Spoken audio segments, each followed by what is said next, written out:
عزیزان محترم، معزز سادات و مومنین، کیونکہ پاک سیدات ایام ہیں اور حق بھی یہ بن دے جو انہاں دنچ پاک سیدات دی شخصیت و کردار اور عظمت نو بیان کیتا جاوے، اور میرے جیسے ناقص العلم انسان اور طالب علم دی جرت نہیں ہے جو پاک سیدات دے مکمل فضائل بیان کر سکاں، کیوں جو وہ ہستی ہے جس دے فضائل یا رحمان بیان کر سکتے یا اللہ دا قرآن بیان کر سکتے۔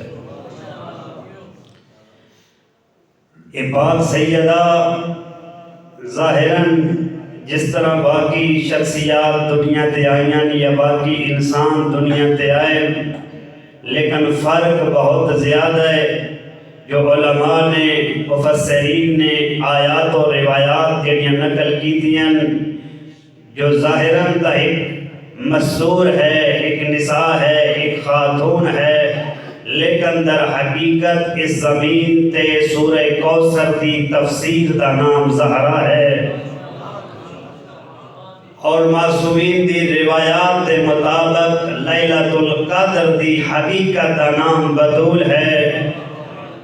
یہ ہستی ہے جڑی نور ہے، قرآن بھی نور، جناب سیدہ بھی نور، قرآن بھی رحمت خداوندی، جناب سیدہ بھی رحمت خداوندی،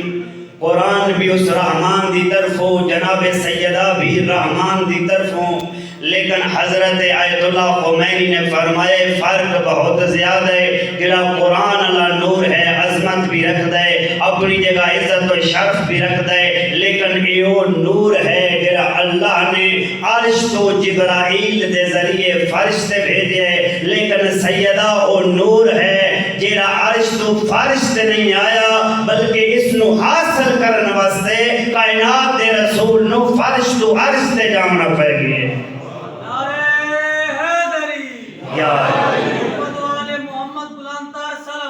اللہم صلی علی محمد۔ جس پاک ہستی دی ایک تصویر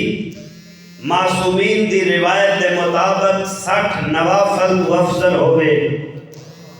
جس پاک سیدہ دی ایک تسبیح 6ویں تائیدار ولایت فرماتے جو ساڑھی اماں زہرا دی ایک تسبیح ہر نماز تو بعد پہلو بدرن تو پہلے اگر کوئی نمازی پڑھے، میں جعفر صادق دے نزدیک دہاڑی 1000 رکعت نماز پڑھن تو زیادہ افضل ہے۔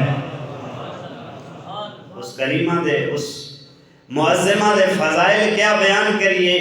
جدی اپنی ذاتی خواہش